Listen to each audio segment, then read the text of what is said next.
মই আছোঁ বৰ্তমান মৌলানা আজাদ উচ্চ মাধ্যমিক বিদ্যালয়, যিখন বিদ্যালয়ে আমাৰ এই অঞ্চলত উচ্চ শিক্ষাৰ ক্ষেত্ৰত এক গুৰুত্বপূৰ্ণ ভূমিকা গ্ৰহণ কৰি আছে। আৰু আজি আজাদে সফলতাৰে সম্পূৰ্ণ কৰিলে 30 বছৰ। আৰু বিগত 30 বছৰত এইখন বিদ্যালয়ে আমাৰ অঞ্চলক শিক্ষাৰ ক্ষেত্ৰত বহুদূৰ আগুৱাই লৈ গ'ল।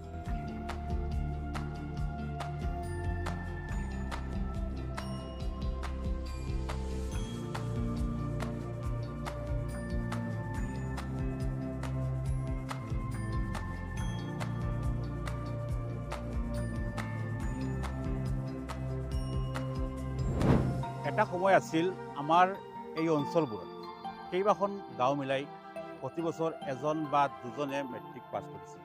আপোনালোকে জানে নাই? এজন বা দুজনে মেট্ৰিক পাছ কৰিছিল এই গোটেই অঞ্চল। কেতিয়াবা পাছ হোৱাই নাছিল, এনেকুৱা এটা কণ্ডিশ্যন আছিল। কিন্তু যেতিয়াৰ পৰা এইখন বিদ্যালয় মৌলানা আজাদ উচ্চ মাধ্যমিক বিদ্যালয়খন প্ৰতিষ্ঠা হ'ল, তেতিয়াৰ পৰা এই সম্পূৰ্ণ কনচেপ্ট, এই সম্পূৰ্ণ ধাৰণাটো সলনি হৈ গ'ল। সলনি হৈ গ'ল আমাৰ সমাজৰ সেই ভুল ধাৰণাটো যে মেট্ৰিক পাছ কৰাটো অত্যন্ত কঠিন কাম, কষ্টৰ কাম। এইটো আমাৰ ল'ৰা ছোৱালী বা আমাৰ অঞ্চলৰ মানুহে কৰিব নোৱাৰে। গতিকে তোমালোক যথেষ্ট লাকি, কাৰণ এনেকুৱা এখন স্কুলত সুবিধা লাভ কৰিছে। বেচিকেলি আমাৰ হওক বা আমাৰ আগৰ প্ৰজন্মই এনেকুৱা সুবিধা পোৱা নাছিল। মেট্ৰিক কি বস্তু সেয়াও তেওঁলোকে গম পোৱা নাছিল। 5-6খন গাঁও মিলাই পেলাই আমবাৰী, জনগড়, গণিপুৰ চাৰ কেতিয়াবা শুনিছিলোঁ পাছ কৰি যায়, কেতিয়াবা আৰু নাই। কিন্তু যেতিয়াৰ পৰা এইখন বিদ্যালয় প্ৰতিষ্ঠা হ'ল, আজিৰ পৰা 30 বছৰ আগত, এই সম্পূৰ্ণ অংকটো ওলট পালট কৰে। এতিয়া মানুহে ফেইল কৰিছে নাই এই প্ৰশ্নটো নকৰে, কিমানজনে ষ্টাৰ পাইছে, কিমানজনে লেটাৰ মাৰ্ক পাইছে, কিমানজনে ষ্টেণ্ড কৰিছে, সেয়া প্ৰশ্ন। গতিকে আমাৰ বাবে গৌৰৱৰ বিষয়। আৰু সেই গৌৰৱ অব্যাহত ৰাখি আজি মৌলানা আজাদ উচ্চ মাধ্যমিক বিদ্যালয়ে সম্পূৰ্ণ কৰিলে 30 বছৰ। আজিৰ পৰা 30 বছৰ আগত একাংশ সচেতন ব্যক্তিৰ একক প্ৰচেষ্টাত আৰু নেৰা নেপেৰা কষ্টৰ অন্তত, অশেষ ত্যাগ আৰু বলিদানৰ পাছত এইখন বিদ্যালয়ে প্ৰাণ পাই উঠিছিল। আৰু ইয়াৰ পাছত এই বিদ্যালয়ে যি দিলে আমাৰ এই অঞ্চলক, সেয়া আচলতে এক ইতিহাস।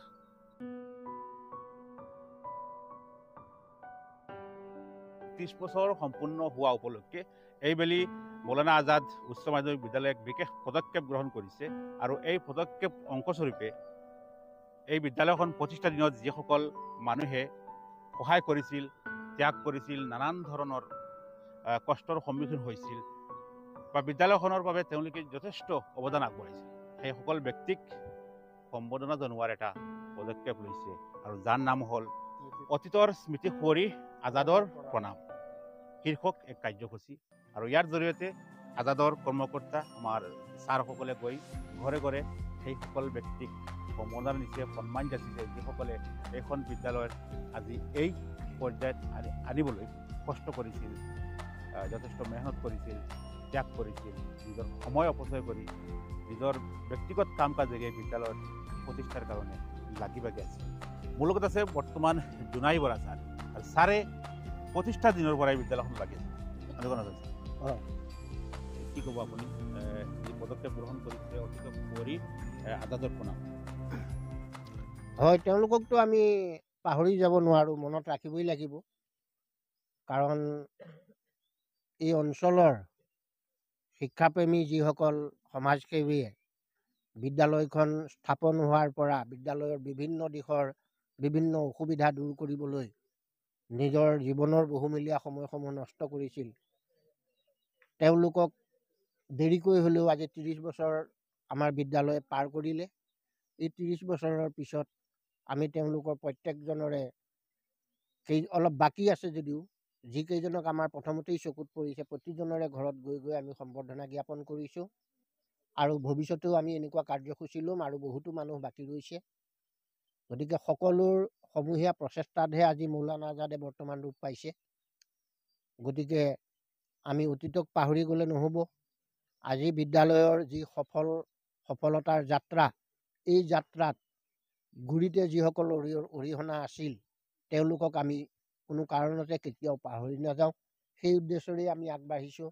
অতীতৰ স্মৃতি সুঁৱৰি আজাদৰ প্ৰণাম এই অভিযান লৈ এতিয়ালৈকে আমি কেইবাজনো সন্মানীয় সমাজসেৱীক আমি সন্মান যাচিলোঁ আৰু পিছৰ আমাৰ পদক্ষেপ আছে আৰু বহুকেইজনক আমি তেনেকৈ সন্মান যাচিম বুলি ভাবিছোঁ, যাতে আমাৰ আজিকালিৰ নৱপ্ৰজন্মই সেই লোকসকলৰ ত্যাগ আৰু কষ্টক অনুভৱ কৰে।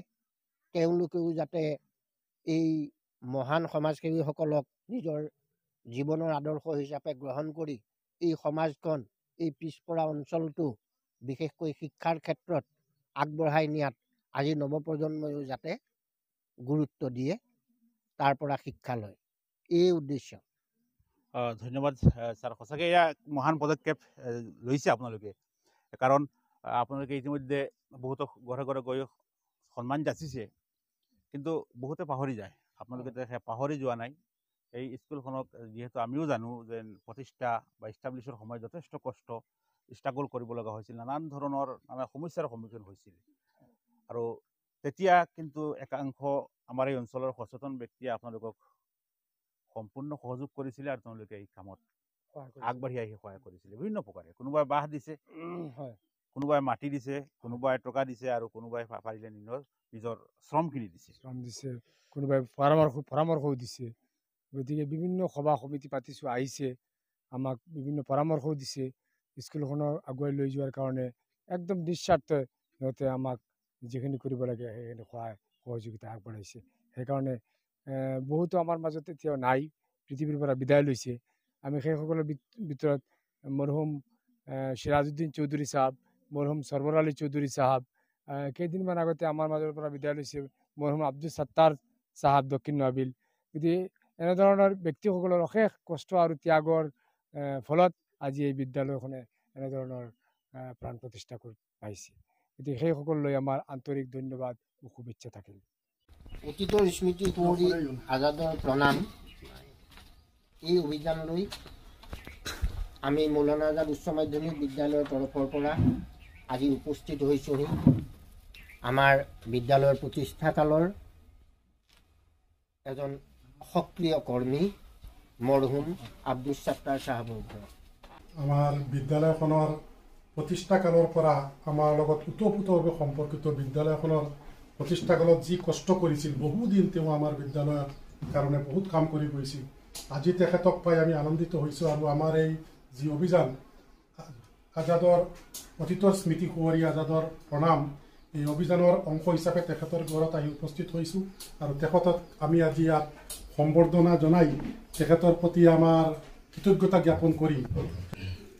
আপোনাৰ সুপৰামৰ্শ আৰু অক্লান্ত প্ৰচেষ্টাৰ বাবেই আজাদ স্কুল আজি ফলে ফুলে জাতিষ্কাৰ হৈ শিক্ষাৰ ক্ষেত্ৰত ভিতৰুৱা অঞ্চলটোৰ বটবৃক্ষস্বৰূপ। বিগত দিনবোৰত বিদ্যালয়লৈ আগবঢ়োৱা আপোনাৰ অনবদ্য অৱদানেই আমাৰ বাবে আশীৰ্বাদ। আপুনি আজাদ পৰিয়ালৰ চিৰনমস্য। সেয়ে অতীতৰ স্মৃতি বিচাৰি আজাদৰ এই অভিযানত আপোনাৰ শ্ৰম আৰু ত্যাগক সন্মান জনাই আজাদ কৰ্তৃপক্ষৰ তৰফৰ পৰা আপোনাৰ সুস্বাস্থ্য আৰু দীৰ্ঘায়ু কামনা কৰি মানপত্ৰৰ দ্বাৰাই আপোনাক যাচিলোঁ আন্তৰিক ভক্তিৰ অঞ্জলি। স্কুল যেখন আজাদ হাই স্কুল এতিয়া HS হ'লগৈ, এইটো আমাৰ প্ৰাণৰ স্পন্দন। আমি যদিও সক্ৰিয়ভাৱে ইয়াত ওতঃপ্ৰোত জড়িত হ'ব পৰা নাই, তথাপিও আমাৰ অন্তৰখন আজাদ স্কুলৰ প্ৰতি সদায় উৎসৰ্গিত আছিলোঁ, এতিয়াও থাকিব। আজিৰ ব্যস্ত পৃথিৱী, ব্যস্ত মানুহ, এই ব্যস্ততাৰ মাজতো আমি আৰম্ভ কৰিছিলোঁ এটা যাত্ৰা, অতীতৰ স্মৃতি সুঁৱৰি আজাদৰ প্ৰণাম। সেই উদ্দেশ্যেৰে আজি আমি আহি উপস্থিত হৈছোঁ মান্যবৰ নুৰ আহমেদ বৰভূঞা চাহাবৰ ঘৰত। আমাৰ বিদ্যালয়ৰ জন্মলগ্নত তেখেতে জীৱনৰ বহুতো অমূল্য সময় খৰচ কৰি অশেষ ত্যাগ আৰু অক্লান্ত প্ৰচেষ্টাৰে বিদ্যালয়খন বিকশিত হোৱাত অনবদ্য অৱদান আগবঢ়াই আহিছে। আজাদ হাই স্কুলত শিক্ষকসকলক আহি যিটো সম্বৰ্ধনা জনালে, মই অতই আনন্দিত যে মই আগতে যদিও স্কুলৰ লগত জড়িত আছিল, এতিয়া স্কুলত সহযোগিতা কৰিব পৰা নাই। মই অসুস্থ থকাত আপোনালোকৰ দীৰ্ঘায়ু কামনা কৰিছোঁ। এইটো স্কুলৰ দ্বাৰা মোৰ পৰিয়ালত 5-6জন মানুহ মেট্ৰিক পাছ কৰিছে। এইটো স্কুলৰ দ্বাৰা হায়াৰ ছেকেণ্ডাৰী পাছ কৰি BA পাছ কৰিছে। মোৰ 2টি বাই BA পাছ কৰি পেলাই এটি বাইটি মৌলানা আজাদ কৰ্মৰ শিক্ষাদান দি আছে। মোৰ দুজন ল'ৰাই ইয়াতে পঢ়ি পেলাই BA পাছ কৰিছে। মোৰ ছোৱালী এজন হায়াৰ ছেকেণ্ডাৰী পাছ কৰিছে। বৰ দুখিত যে স্কুলত এতিয়া সহায় সহযোগিতা কৰিব পৰা নাই মই অসুস্থ থকাৰ কাৰণে। স্কুলত যিখিনি আগুৱাইছে আৰু ভৱিষ্যতে আৰু আগুৱাই যাবলৈ মই কামনা কৰিলোঁ। অতীতৰ স্মৃতি সোঁৱৰি আজাদৰ প্ৰণাম নামৰ অনুষ্ঠানটোৰ আজি আমি এটা পৰ্যায়ত আহি পাইছোঁ। আমাৰ বিদ্যালয়খনৰ এগৰাকী প্ৰতিষ্ঠাপক সদস্য, বিদ্যালয়খনৰ লগত ওতঃপ্ৰোতভাৱে জড়িত, যি ধৰণৰ কষ্ট কৰিছিল তেখেতে, সেইবিলাক কথা মনত পৰিলে আজি গাৰ নোম শিহৰি উঠে। যিকোনো সময়ত বতাহ বৰষুণ নেওচি আমাৰ স্কুলৰ যিকোনো কামৰ কাৰণে তেখেত এনেকুৱা লাগিছিল, যিবিলাক কথা আজি ভাষাৰে কৈ শেষ কৰিব নোৱাৰে। আজি তেখেতৰ কথা স্মৰণ কৰি তেখেতক এটা সন্মান জনাবৰ কাৰণে আমি আহিছোঁ। নহ'লে হয়তো এনেকুৱা হ'লেহেঁতেন আমি এটা অকৃতজ্ঞ হৈ থাকি গ'লোঁ। মৌলানা আজাদ এই উচ্চ মাধ্যমিক বিদ্যালয়ৰ যে শিক্ষকসকলক যে আমাৰ ঘৰত আহিছে আজি নিতো আমি আন্তৰিক অভিনন্দন জনাইছোঁ আৰু আনন্দিত হৈছোঁ। কাৰণ আমি যিখিনি পাৰিছোঁ কৰিছোঁ। আমাৰ ফালৰ পৰা কিছুমান কমো হ'ব পাৰে, কিন্তু আমি মানে ইচ্ছা কৰি আমি কম কৰা নাই। আৰু আজি আমি যিখিনি হয়তো কৰা নাই সেইখিনিতকৈ বেছি আমি পাইছোঁ, সন্মান পাইছোঁ। আমি ভাবিছোঁ যে আমি বহুত সন্মান পাইছোঁ যে আজি আমাৰ মৌলানা আজাদৰ সকলো শিক্ষকসকল আমাৰ ঘৰত অহাৰ কাৰণে আমি নতুন আনন্দিত হৈছোঁ। মোৰ কাৰণে আমাৰ আজাদ হাইস্কুলৰ ছাৰসকল মোৰ ঘৰত আহি মোক সম্বৰ্ধনা কৰিছে। তাৰ কাৰণে মোৰ অন্তৰৰ অন্তঃস্থল থাকিয়া লাখ লাখ শুক্ৰিয়া আদায় কৰিছোঁ। আপোনালোকে আমাৰ মৌলানা আজাদ হাইস্কুলৰ প্ৰধান শিক্ষকক আদি কৰি শিক্ষক সকলো আমাৰ ঘৰত আহি উপস্থিত হোৱাৰ কাৰণে আৰু মোক এই সম্বৰ্ধনা দিয়াৰ কাৰণে মই সকলোকে আন্তৰিক ধন্যবাদ আৰু শুভেচ্ছা যাচিছোঁ। আৰু লগতে মই মৌলানা আজাদ হাইস্কুল বা মৌলানা আজাদ ME স্কুলৰ ভৱিষ্যত উজ্জ্বল কামনা কৰিছোঁ। আপোনালোকৰ দীৰ্ঘ আয়ু কামনা কৰিছোঁ। কাৰণ আপোনালোকে আমাৰ এই পিছপৰা অঞ্চলৰ কাৰণে যিখিনি ত্যাগ দি কোনোবাই MA পাছ কৰি কোনোবাই BA পাছ কৰি আহি আমাৰ এই পিছপৰা অঞ্চলৰ ল'ৰা ছোৱালীক শিক্ষাদান দি আছে। এই শিক্ষা দান দিয়াত আমাৰ অঞ্চলৰ পৰা ডক্টৰ হৈছে, আমাৰ এই পিছপৰা অঞ্চলৰ পৰা ইঞ্জিনিয়াৰ হৈছে, আমাৰ এই অঞ্চলৰ পৰা শিক্ষাগুৰু শিক্ষিত হৈছে, কোনোবাই মাষ্টাৰ ডিগ্ৰী কৰি কলেজত পাঠদান দি আছে, কোনোবাই হাইস্কুলত, কোনোবাই অফিচত। তাৰ কাৰণে সকলোকে আমি ধন্যবাদ জ্ঞাপন কৰিছোঁ। অতীতৰ স্মৃতি সোঁৱৰি আজাদৰ প্ৰণাম কাৰ্যসূচী হিচাপে আমি আজি উপস্থিত হৈছোঁ। আমাৰ বিদ্যালয়খনৰ এগৰাকী প্ৰতিষ্ঠাপক সদস্য জনাব আজিজুৰ ৰহমান চাহাবৰ ঘৰত তেখেত বহুদিন ধৰি আমাৰ বিদ্যালয়খনৰ লগত জড়িত হৈ আছিল। বিদ্যালয়খনৰ যিটো অতি সংকটৰ সময়ত তেখেতে আমাক সহায় কৰিছিল। বিদ্যালয়খনৰ প্ৰতিষ্ঠাত তেখেতৰ যথেষ্ট অৱদান আছে। বৰ্তমান তেখেত বেমাৰ ঘৰত আছে, আমাৰ লগত দেখা কৰিবলৈ যাব নোৱাৰে। আমি তেখেতক চাবলৈ আহিছোঁ আৰু আমাৰ অভিযান হিচাপে তেখেতক আমি এতিয়া সম্বৰ্ধনা জনাম।